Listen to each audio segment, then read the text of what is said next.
প্রিয় সাংবাদিক ভাই বোনেরা, আসসালামু আলাইকুম। আমি এডিশনাল এসপি মহিদুল ইসলাম, সদর কোম্পানি কমান্ডার, র্যাব 13-তে কর্মরত রয়েছি।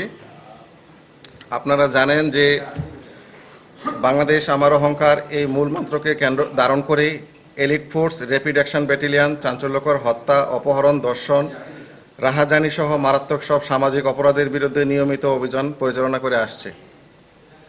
হত্যার মতো মারাত্মক সামাজিক অপরাধের ক্ষেত্রে র্যাব অত্যন্ত পেশাদারিত্বের সাথে দায়িত্ব পালন করে থাকে। আপনারা জানেন যে গত 9 তারিখ আনুমানিক 4:30টার দিকে দক্ষিণ কামালকাসনা দাসপাড়া এলাকায় একটি হত্যাকাণ্ড সংঘটিত হয়। সেই হত্যাকাণ্ডের কোতোয়ালি থানায় একটি হত্যা মামলা রুজু হয়।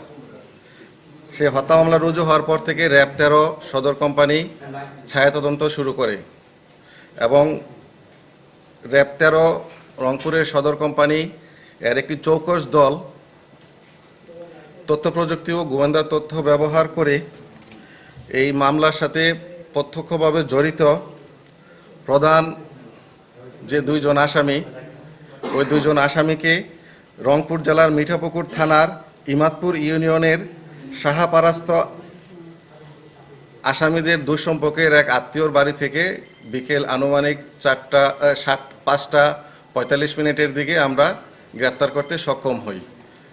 এই 2 জন আসামি আমাদের মামলার এজাহার নামেও 1 এবং 2 নম্বর আসামি। 1 নম্বর মোহাম্মদ মমিন মিয়া এবং 2 নম্বর তার স্ত্রী সুইটি বেগম। এই 2 জন প্রত্যক্ষভাবেই এই মামলার সাথে সংশ্লিষ্ট।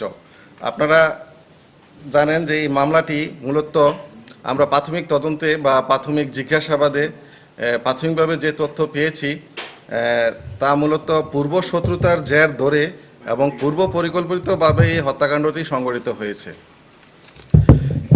এই ঘটনার পূর্বে এই যে আমাদের যে মূল যে ডিসিজড রাকিবের সাথে মূল আসামি যে মমিনের গত বছরের নভেম্বর মাসে একটি মারামারি হয় এবং সেই মারামারির পরে একটি এখন ডিসিজড যে রাকিবের আত্মীয় বাবা বাদী হয়ে একটি মামলা দায়ের করে কোতোয়ালি থানায়, মারামারির মামলা।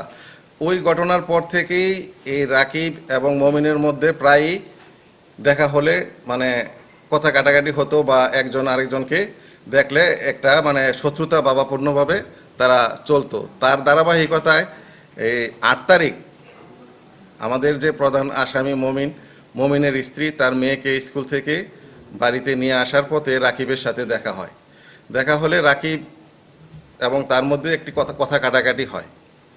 কথা কাটাকাটির এক পর্যায়ে এই মমিনের স্ত্রী রাকিবকে থাপ্পড় দেয় এবং রাকিবও মমিনের স্ত্রীকে থাপ্পড় দেয়। তখন মমিনের স্ত্রী রাকিব তার হাজব্যান্ড কি বলে যে এই মমিনকে ফোন দিয়ে বলে যে রাকিব আমাকে থাপ্পড় মারছে, তুই যদি হিজলা না হয়ে পুরুষ মানুষ হইস তুই এখনই এখানে এসে রাকিবকে শায়েস্তা করে আমাকে নিয়ে যা। এই উস্কানিমূলক কথার প্রেক্ষিতে মমিন নিয়ে যায় না, কিন্তু প্রাথমিকভাবে ওইখানে যারা ছিল স্থানীয়রা তাদেরকে মিলমিশ করে দেয়। তার স্ত্রী মেয়েকে নিয়ে বাসায় চলে যায় এবং মমিন পরের দিন তার কাজ শেষে বাসায় ফেরার পথে দেখে যে রাকিব ওইখানে দাঁড়িয়ে আছে। তো মমিন বাড়িতে গিয়ে একটি ধারালো ছুরি নিয়ে এসে রাকিবকে আঘাত করার পরে সে ওইখান থেকে তার স্ত্রীকে নিয়ে দ্রুত পালিয়ে যায়।